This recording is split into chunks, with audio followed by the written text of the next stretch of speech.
May tanong sa akin, pwede po ba i-record during call kapag tinatakot ka? Alright, napakagandang mensahe po nito, pero bago ho natin sasagutin, imbitahan ko ho muna sana kayo na pakisuportahan po sana aking mga social media account sa YouTube, Facebook, and TikTok. Dito sa video natin ngayon, aalamin po natin na pagka ba hinaharas kayo, tinatakot kayo nitong mga bugo katabusadong online lending apps na to, pwede nyo bang i-record yung inyong conversation?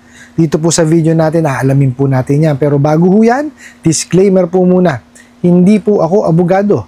Ako po'y maniningil. Lahat po na sinasabi natin sa ating mga video is based on my experience at syempre po sa ating po pagsasaliksik at pagtatanong sa mga kaibigan po nating abogado. At isa pa po, hindi ko po kinukonsinte ang hindi pagbabayad ng utang dahil ang utang ay responsibilidad at obligasyon na dapat po nating bayaran. Ang hindi po ako pabor ay dun sa maling pamamaraan ng pautang at maling pamamaraan ng paniningil. Sagutin po natin yung pinadala nyo pong mensahe. So, dun po sa tanong po ninyo, pwede ba na i-record during call kapag tinatakot ka na? Okay. Ito lang po yan, no? Kasi kadalasan nga, no? Or majority of the time, no? Itong mga bugo katabusadong online lending apps na to is nagre-record sila, no, sa mga panghaharas, pananakot, no, sisigawan ka, mumurahin ka, no, na nakaka-degrade po, no, talagang nakakasama ng loob. Ngayon, syempre tayo po sa kagustuhan natin na makakuha ng ebidensya na ipipresenta po pagka po tayo naghabla, syempre i-record natin. Okay? Ito lang po, no, hindi ho kasi basta-basta na po pwede nating i-record yan. Kasi meron ho tayong batas dyan, yung anti-wiretapping law. Okay? So, ayon po dun kasi sa batas na yon, no, hindi ho tayo po pwedeng mag-record, no, ng isang conversation or ng video nang wala hong kaalam-alam yung nasa kabilang panig. Okay? Kasi ganito yan. Naalala nyo po pagka tumatawag sa inyo yung mga bangko or yung ibang mga mga nagma-marketing po, di ba? Lagi nilang sinasabi na this call may be recorded, di ba? Para daw po sa training purposes. Okay? Kasi dapat po talaga, no, magsang-ayon kayo or sumang-ayon kayo, no, na yung inyong conversation ay nire-record. Kasi hindi po pwede na i-record po nila yon, no, nang basta-basta na lamang nang wala kayong kaalam-alam. And same thing po sa kanila. Okay? Kasi ganito po, no? Let's say, for example, naghabla nga yung mga yan. No? Nagsampa sila ng kaso. At sinabi, may recording kami ng conversation natin. Pero, no? Ang pagkakatanda mo, habang tinatawagan ka, hindi ka sinabihan, no, na this conversation po is recorded. Diba? For training purposes or kung ano mang purpose yun.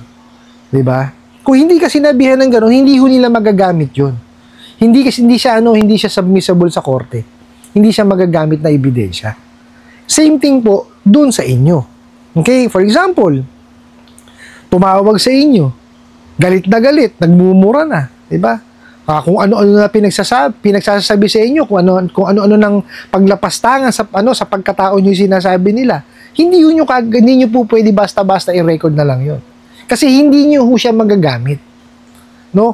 Wala siya magiging bisa. Kasi hindi nyo sinabi sa kanya o nasa kabilang linya na yung tawag na yon ay i-record ninyo. Okay? Now, let's say for example po, during the conversation, nagagalit siya, di ba? O di kaya, pagsimula pa lang ng tawag nyo, sinabi mo na, i-record ko tong tawag natin, ha? Definitely yan, yung mga bugo katabusadong online lending apps na yan, hindi na makakapagsalita na maayos yan. Totoo po. Baka yan mautal. Totoo yan. Kasi hindi sila sanay sa ganun. No, hindi nila alam talaga yung tamang paniningil. Siyempre, mag-iingat na yung mga yan. Wala namang alam sa paniningil. Diba? Kasi alam ho nila na magagamit sa kanila against them pag alam nila na yung conversation na yun is nire-record nyo. The mere fact na sinabi nyo po na, nire-record ko tong tawag na to Dako, mauutal na ho yan. Totoo po. Kasi importante po yun na alam nung kabilang panig. no, na nire-record po yung conversation. Nasa ano nakaslagay po yan doon sa anti-wiretapping law po natin. Okay? Wag ho kayong basta-basta kasi baka mamaya ginawa nyo yun dahil sa agustuhan po ninyo na na may ebidensya, di ba? Ipipresentan nyo yun. Bukod ho sa hindi na po pwedeng gamitin, baka ho, gamitin pa against you yung ginawa nyo pong pagre-record. Di po ba? Criminal ano po yun? May criminal liability yun. Totoo po. Sa inyo po, magagamit nyo yan. Kuwari, sa kanila, di ba?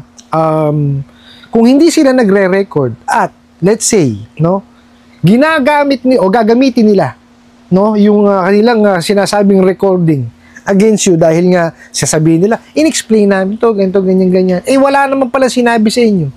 Bawal ho yun. Po pwede nyo silang sampahan ng kaso base po dun sa anti-wiretapping law po natin.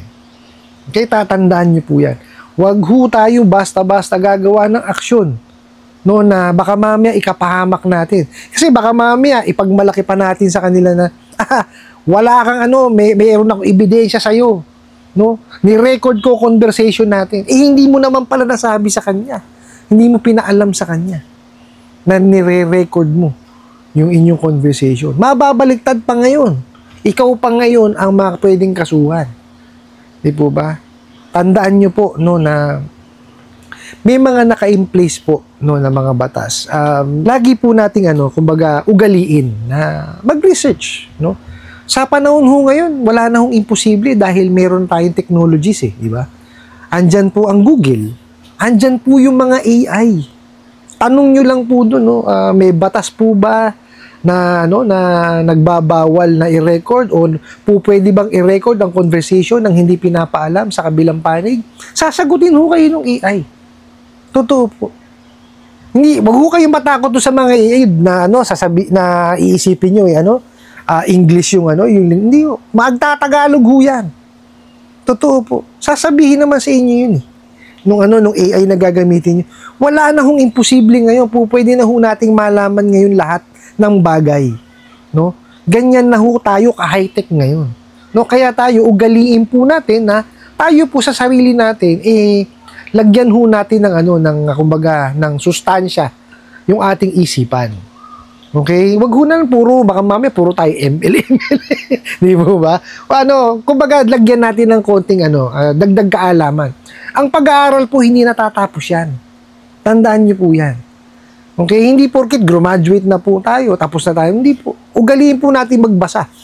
No? Yan po nakakatalas. Kasi pagka hindi ho natin ginamit or hindi tayo babasa, hindi tayo kumbaga hindi tayo masyadong nagiging nagre-research, no? Pumupurol po ang utak natin. Totoo po, kailangan niya hinahasa natin yan. So, gamitin po natin yung kagaya niya. Kung for example, may problema tayo sa mga bugo katabusadong online lending apps, di po ba? Tanungin po natin si AI. Di po ba? Marami naman po ng mga AI na dyan na libre naman. And even even si Google, gumagamit na rin po ng AI yan. Totoo po. Tanungin nyo ng Tagalog, wala naman ng problema yun Sasagutin naman po kayo niya ng Tagalog. No, wag ho kayong kumbaga intimidate dun sa mga ganyang klase ng technology. Actually, pwede natin yang gamitin na advantage sa atin. Para malaman natin kung ano yung mga dapat nating malaman tungkol diyan sa mga bugo katabusadong online lending apps na yan. Wag ho nating katakutan ng technology. Tapos, yun nga, sinasabi ko nga sa inyo, doon sa nagtanong po, na kung po pwedeng i-record, wag ho yung i-record. Kung i-record nyo man ho siya, sabihin nyo doon sa kabilang panig. Sisiguraduhin ko ho sa inyo. Hindi makakapagsalita, mauutal. Totoo po yan. Kasi nga ho, walang alam sa paniningil yan tapos, wag nyo i-stressin ang sarili po ninyo. Pagtuunan nyo po ng pansin is yung kaya nyo kontrolin, yung ating damdamin, yung ating isipan, yung ating pong pamilya. Huwag nyo hayaan na kontrolin yung ating isipan itong mga bugo katabusadong online lending apps na to. Kasi yun ho ang gusto niyang mga yan yung wawalang yaing kayo, para kayo ngayon, ma-stress kayo, magkaroon ng anxiety, gagawa kayo ngayon ng mga bagay na hindi dapat gawin. Kagaya nung mga tapal-tapal system, yung mga pagburagang na yan. Huwag niyo hong papatulan nyo kasi doon ho kayo mapapahamak yung mga yan, iisa lang yan.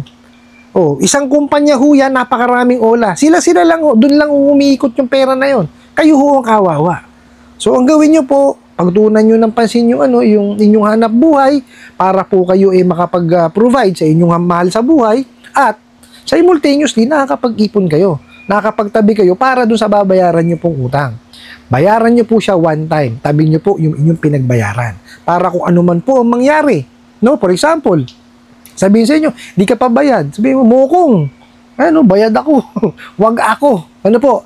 I hope nasagot ko po itong katanungan na to at sana po'y makatulong. Maraming salamat po sa inyong walang sawang pagsuporta at panonood sa aking mga video. Maraming salamat po sa inyong pag-like, pag-share, pag-comment at pagtatanong. And kunin ko na rin po itong opportunity na to na imbitahan po sana kayo. Napakisuportahan po sana aking mga social media accounts sa YouTube, Facebook and TikTok. Hanggang sa muli po. Yun lang.